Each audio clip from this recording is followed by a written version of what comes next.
আসসালামু আলাইকুম। ক্রিকেট পাগলা বাইরে আমি এর মাঝে রানা আহমেদ চলে আসলাম একটা ব্যাট নিয়ে। এই ব্যাটটা অর্ডার হচ্ছে সেই কুড়িগ্রাম। আদিম আজাদ ভাই অর্ডার করেছেন, বললো ভাই আমার মনের মতো করে একটা ব্যাট লাগবো, কাস্টমাইজ করে সুন্দর করে আপনার হাতে কাজ করে দিবেন। কারণ ইনশাল্লাহ ঠিক আছে ভাই, আমি কাজ করে দেবো, আপনাদের সমস্যা নেই। এই ব্যাটটা কাজ করলাম, দেখেন আদিম আজাদ ভাইয়ের জন্য 940 গ্রাম থেকে 50 গ্রামের ভিতরে ভাই। স্টিকার ছিল ডিএসএস দিয়ে, একটা স্টিক দিয়ে, তারপর নিচে এটা লাগাইলাম প্লাস মাইনাস আড়া দিয়ে এই কাঠের গুঁড়া। তো কাঠের গুঁড়াটা কেন দিলাম এটা জানেন, অনেক প্লেয়ার আছে বারবার নিচে দেওয়ার কারণে ফ্লোর থাকে, কেন আবার অনেক হার্ড থাকে, তারপর থাকার কারণে বারবার এই কোনাটা কিন্তু চলে যায়। এই কারণে আমি এটা দিয়ে দিলাম যেন এটা স্ট্রং থাকে। বিসিসি এর 10,000 দিয়ে কাজ করা, ভাইয়ের মনের মতো করে দিছি ইনশাল্লাহ। আমার ফার্স্ট টাইমে কুড়িগ্রাম থেকে ভাই অর্ডার করলেন, আশা করি আদি বাজার ভাইয়ের পছন্দ হবে। ভাইয়ের মনের মতো করে দিছি ইনশাল্লাহ। আমি মনে করি ভাইয়ের অনেক পছন্দ হইব, ভালো একটা রিভিউ দিব। ভাইয়ের আশায় রইলাম, ভাইয়ের ফুটা চাইছি, ফুটা দিয়ে দিছি, সাথে রিভিউ লাগাই দিছি।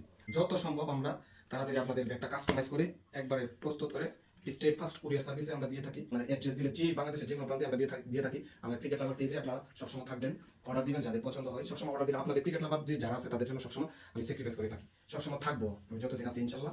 আসসালামু আলাইকুম।